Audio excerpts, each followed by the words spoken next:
Shalom Bapak Ibu, saudara sekalian yang dikasihi Tuhan, selamat sore.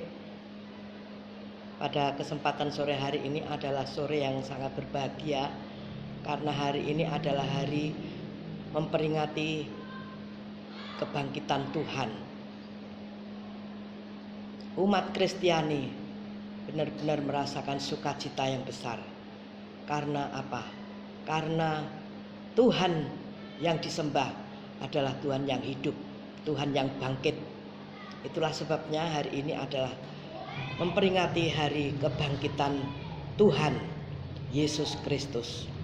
Bapak Ibu saudara sekalian yang dikasihi Tuhan, tidak mengurangi semangat kita pada sore hari ini, walaupun kita beribadah di rumah kita masing-masing. Yakinlah, 2 atau 3 orang berhimpun atas namaku, di situ aku ada di tengah-tengah. Yakin nih Bapak Ibu, di rumah pun Tuhan juga hadir di situ. Puji Tuhan, pada sore hari ini langsung kita mau baca Alkitab kita di dalam 1 Tesalonika pasal yang keempat ayat 13 sampai yang ke-18. Namun sore hari ini untuk menyingkat waktu, kita baca ayat yang ke-14 saja.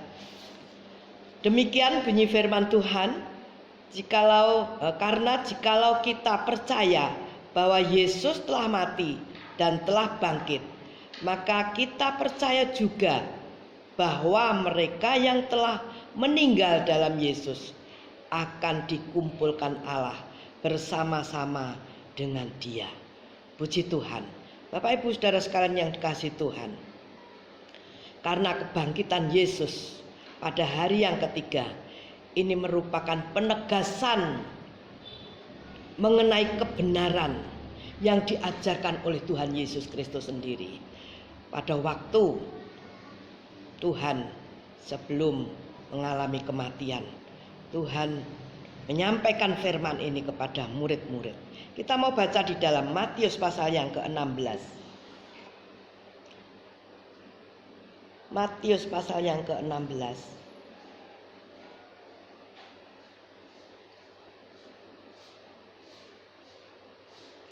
Ayat yang ke-21. Demikian bunyi firman Tuhan, perikopnya, pemberitahuan pertama tentang penderitaan Tuhan Yesus dan syarat-syarat untuk mengikut Dia. Sejak waktu itu Tuhan Yesus mulai menyatakan kepada murid-muridnya bahwa Ia harus pergi ke Yerusalem dan menanggung banyak penderitaan, dan pihak tua-tua, imam-imam kepala, dan ahli-ahli Taurat lalu dibunuh dan dibangkitkan pada hari yang ketiga. Bapak Ibu, benar-benar firman Tuhan itu digenapi. Hal ini semakin menguatkan kebenaran ajaran-ajaran yang lain yang tertulis di dalam kitab Injil, termasuk tentang kedatangan Tuhan kali yang kedua yang sudah mendekat ini. Bapak Ibu saudara sekalian yang dikasihi Tuhan, jadi tidak ada alasan untuk kita ragu tentang kebangkitannya. Lebih-lebih tidak ada alasan untuk kita ragu mengaku Yesus sebagai Tuhan dan Juru Selamat. Karena kebangkitan Tuhan bukanlah dongeng biasa, bukanlah cerita bohong, tetapi benar-benar itu firman Tuhan yang telah digenapi. Kita harus yakin akan kebangkitan Tuhan. Mengapa? Karena di situ ada beberapa makna tentang kebangkitan Tuhan Yesus Kristus. Apa makna kebangkitan Tuhan Yesus Kristus? Yang pertama, memantapkan iman orang percaya. Dengan adanya kebangkitan Tuhan, di situ benar-benar kejadian dan peristiwa itu memantapkan iman orang percaya. Contohnya Rasul Paulus yang percaya kepada Tuhan, walaupun belakangan dia percaya kepada Tuhan, dia mengatakan dan menegaskan di dalam 1 Korintus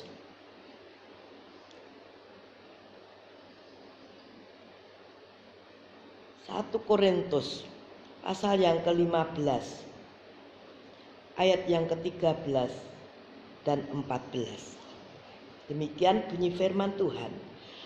Kalau tidak ada kebangkitan orang mati, maka Kristus juga tidak dibangkitkan. Tetapi andai kata Kristus tidak dibangkitkan, maka sia-sialah pemberitaan kami dan sia-sialah juga kepercayaan kamu. Bapak Ibu Saudara sekalian yang dikasihi Tuhan, di sini mengapa saya katakan Rasul Paulus percaya belakangan? Karena pada waktu Stefanus dihukum, dirajam dengan batu, Rasul Paulus pada waktu itu masih namanya Saul, belum percaya kepada Tuhan, ada di antara orang-orang yang merajam Stefanus dengan batu. Tetapi semenjak Rasul Saul bertemu dengan Tuhan, pada waktu perjalanan menuju ke Damsyik, dia membawa surat kuasa akan membunuh setiap orang percaya, baik laki-laki maupun perempuan. Tetapi di situ Tuhan menampakkan diri kepada Rasul Paulus, kepada Saul. Kemudian mulailah di situ, ceritanya panjang. Mulailah setelah Tuhan menyatakan diri kepada Saul, di situ Saul bertobat kepada Tuhan. Kisah Rasul. Ya. Kisah Rasul pasal yang ke-9 ayat yang kedua. Dan meminta surat kuasa daripadanya untuk dibawa kepada majelis-majelis Yahudi di Damsyik, supaya jika ia menemukan laki-laki atau perempuan mengikuti jalan Tuhan, ia menangkap mereka dan membawa mereka ke Yerusalem. Jadi Bapak Ibu membawa surat kuasa untuk membunuh orang-orang percaya, baik laki-laki maupun perempuan. Tetapi di situ Tuhan menyatakan pribadinya kepada Saulus. Kemudian apa yang terjadi setelah Tuhan menyatakan diri kepada Saulus? Saulus bertobat. Saulus bertobat, pada akhirnya dia menyerahkan hidupnya kepada Tuhan. Karena di situ Rasul Paulus mengalami perjumpaan dengan Tuhan, dan setelah mengetahui isi Alkitab, mempelajari isi Alkitab, di situ Rasul Paulus benar-benar meyakini bahwa Yesus Kristus adalah Tuhan yang telah bangkit dari kematian. Nah, di situ memantapkan imannya Rasul Paulus. Pada akhirnya semakin berkobar-kobar Paulus ini memberitakan Injil. Tidak peduli kepada siapapun, Rasul Paulus semangat untuk mengabarkan Injil bahwa Yesus Kristus yang mati pada hari yang ketiga bangkit. Itulah Tuhannya Rasul Paulus. Jadi kebangkitan Tuhan itu membawa iman Rasul Paulus semakin mantap, bahkan semakin semangat untuk mengabarkan Injil kepada orang lain. Nah, inilah yang membedakan iman Kristiani dengan agama lain. Iman Kristen adalah iman yang beralaskan, yang berdiri di atas kebangkitan Kristus. Kalau Kristus tidak dibangkitkan, maka sia-sialah seluruh kepercayaan kamu. Jelas Bapak Ibu, apa jadinya kalau Tuhan Yesus mati dan tidak bangkit? Paulus menegaskan, sia-sia iman kami, sia-sialah pemberitaan kami. Dan kekristenan tidak akan ada sampai sekarang atau sampai detik ini kalau Kristus tidak dibangkitkan. Itulah sebabnya Rasul Paulus tetap semangat mengabarkan Injil meski harus mengalami banyak sekali penderitaan. Kalau kita baca kisahnya Rasul Paulus memberitakan Injil, berapa kali dia disiksa? 39 kali dipukuli, mengalami penderitaan. Tetapi apakah Paulus pada waktu itu surut semangatnya? Tidak.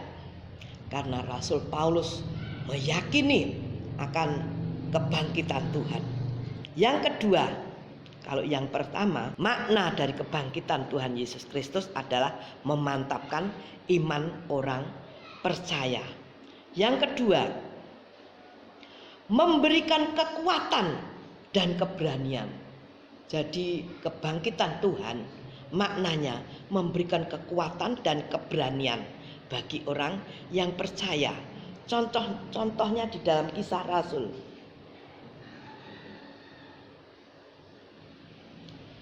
Kisah Para Rasul pasal yang keempat, ayat yang ke-1 sampai yang ke-22.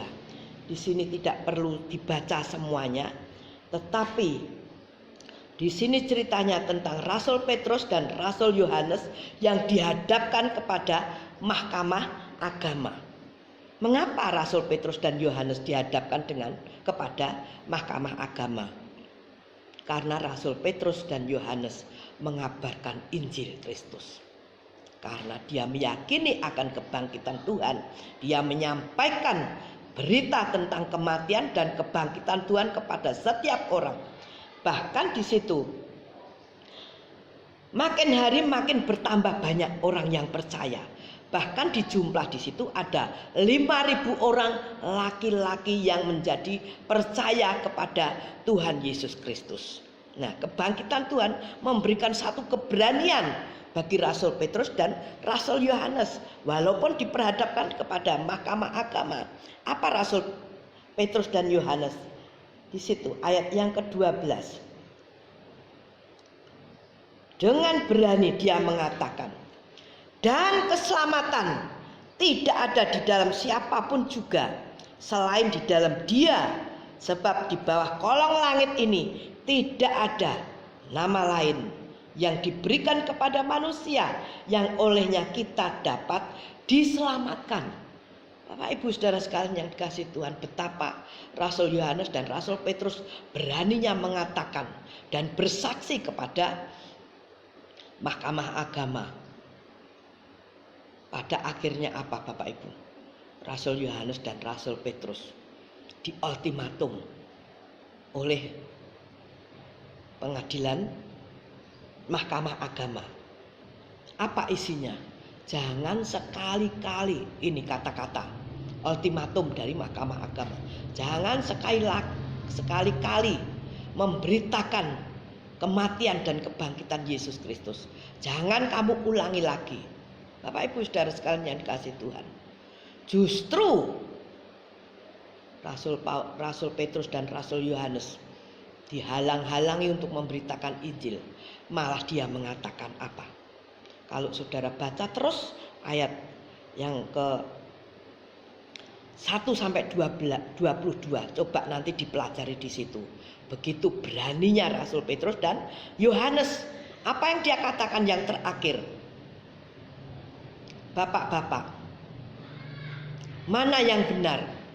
Takut kepada manusia apa takut kepada Allah? Tetapi Rasul Yohanes dan Rasul Petrus mengatakan dengan tegas, aku lebih takut kepada Tuhan daripada kepada manusia. Saudara, itulah makna kebangkitan yang membuat orang percaya, membuat Rasul Petrus dan Rasul Yohanes begitu berani menyampaikan keyakinannya kepada mahkamah agama. Nah, Bapak Ibu Saudara sekalian yang dikasihi Tuhan, biarlah kebangkitan Tuhan ini juga membawa kita semakin mantap iman kita kepada Tuhan. Jangan sampai gampang terpengaruh oleh situasi dan kondisi di sekitar kita masing-masing. Apalagi sekarang kondisinya semakin mencekam, menakutkan. Tetapi jangan goyah, jangan takut menghadapi apapun yang terjadi. Karena Yesus Kristus Tuhan yang kita sembah adalah Dia yang bangkit, Dia yang sanggup menolong setiap kita yang percaya kepadanya. Bapak Ibu Saudara sekalian yang dikasihi Tuhan, yang kedua, kebangkitan Tuhan memberikan kekuatan dan keberanian. Jangan takut menyampaikan firman Tuhan kepada orang lain. Karena itu untuk menyelamatkan orang lain. Puji Tuhan, Bapak Ibu Saudara sekalian yang dikasihi Tuhan.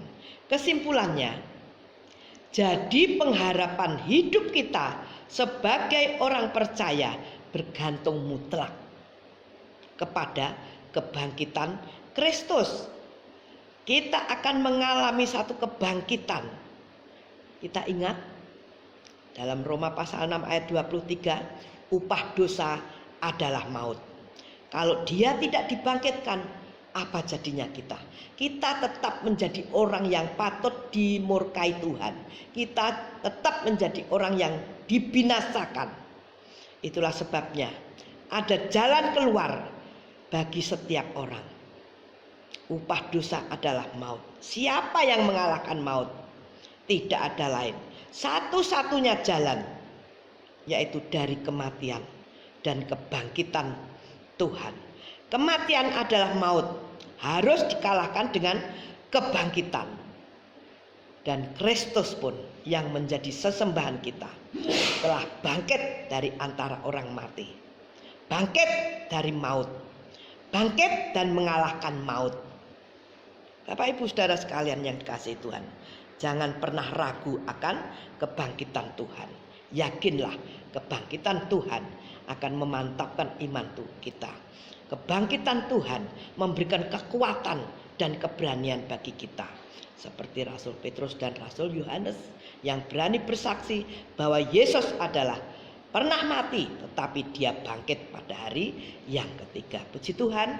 Bapak Ibu Saudara sekalian yang dikasihi Tuhan, Efesus pasal yang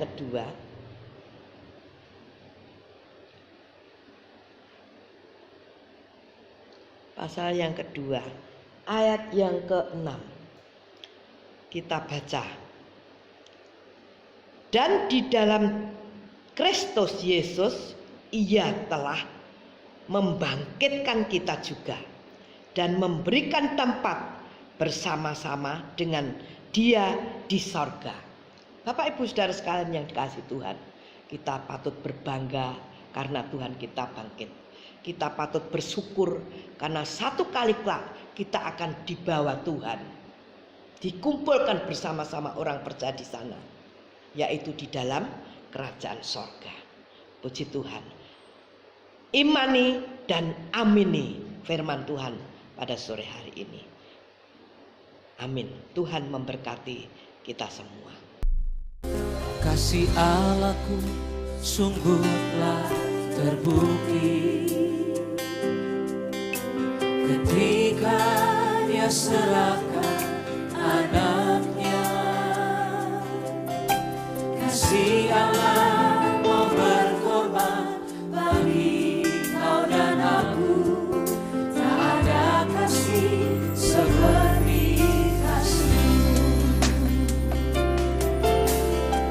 Mari katakan sekali, kasih Allah. Kasih Allahku sungguhlah terbukti ketika dia serahkan anaknya. Kasih Allah mau berkorban bagi kau dan aku. Tak ada kasih seperti kasih-Mu. Mari bersyukur, bersyukur, bersyukur, bersyukurlah, bersyukur karena kasih setia-Mu. Ku sembah, ku sembah, ku sembah dan ku sembah selama hidupku. Ku sembah. Lagi katakan bersyukur, bersyukur, bersyukur, bersyukurlah, bersyukur karena kasih setia-Mu. Kami sembah Engkau ya Tuhan. Ku sembah, ku sembah, ku sembah dan ku sembah selama hidupku. Ku sembah Kau Tuhan. Sekali lagi nyatakan kasih Allahku. Kasih Allahku sungguhlah terbukti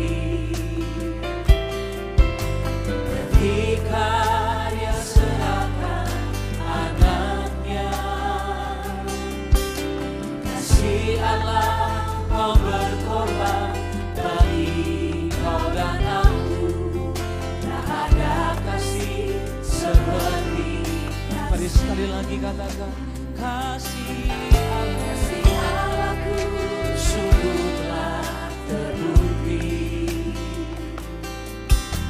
ketika Dia serahkan anaknya. Kasih Allah mau berkorban bagi kau dan aku. Tak ada kasih seperti. Kami naikkan ucapan syukur kami Tuhan. Bersyukurlah, bersyukur karena kasih setiamu. Ku sembah, ku sembah, ku sembah, ku sembah. Selama hidupku ku sembah. Sekali lagi bersyukur, bersyukurlah, bersyukur karena kasih setiamu. Ku sembah, ku sembah, ku sembah dan ku sembah. Selama hidupku ku sembah. Kami naikkan ucapan syukur kami ya Tuhan.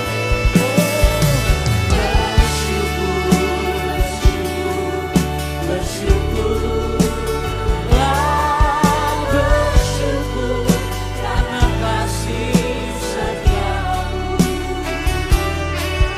Ku sembah, ku sembah, ku sembah dan ku sembah.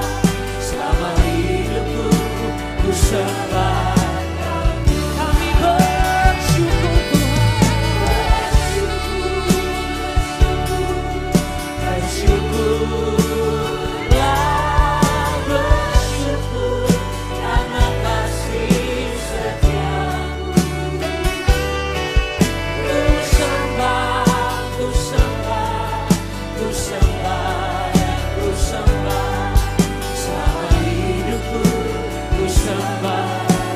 Suaramu sembah Tuhan. Kami naikkan ucapan syukur buat segala kebaikan-Mu Tuhan. Bersyukur, bersyukur, bersyukurlah, bersyukur karena kasih setiamu. Ku sembah, ku sembah, ku sembah dan ku sembah. Ku sembah. Sekali lagi bersyukur. Haleluya. Bersyukurlah, bersyukur karena kasih setiamu. Ku sembah, ku sembah, ku sembah dan ku sembah. Selama hidupku ku sembah. Selama hidupku ku sembah Kau Tuhan. Selama hidupku ku sembah Kau Tuhan. Haleluya. Kita mau berdoa. Bapa di sorga, Bapa yang kami sembah di dalam Tuhan Yesus Kristus, pada kesempatan sore yang berbahagia ini kami sangat bersyukur Tuhan Kau sudah memberkati kami melalui kebenaran firman-Mu. Biarlah firman Tuhan benar-benar tertanam dan menumbuhkan, memantapkan iman kami semua anak-anak-Mu, supaya di antara kami anak-anak-Mu ini tidak ada satupun yang gugur di tengah perjalanan untuk mengiring Tuhan, tetapi kami semakin mantap mengikut Tuhan, semakin berani bersaksi akan kematian dan kebangkitan Tuhan kepada orang lain, supaya orang lain pun juga diselamatkan seperti Tuhan sudah selamatkan kami. Terima kasih Bapa di sorga, terima kasih. Bapak Ibu saudara sekalian yang dikasihi oleh Tuhan, marilah kita bersama-sama menerima berkat anugerah dari Allah Bapa, kasih sayangnya dari Tuhan kita Yesus Kristus, persekutuan di dalam Roh Kudus memberkati kita semua. Mulai dari saat ini sampai selama-lamanya Tuhan memberkati kita semua. Yang percaya katakan amin. Amin.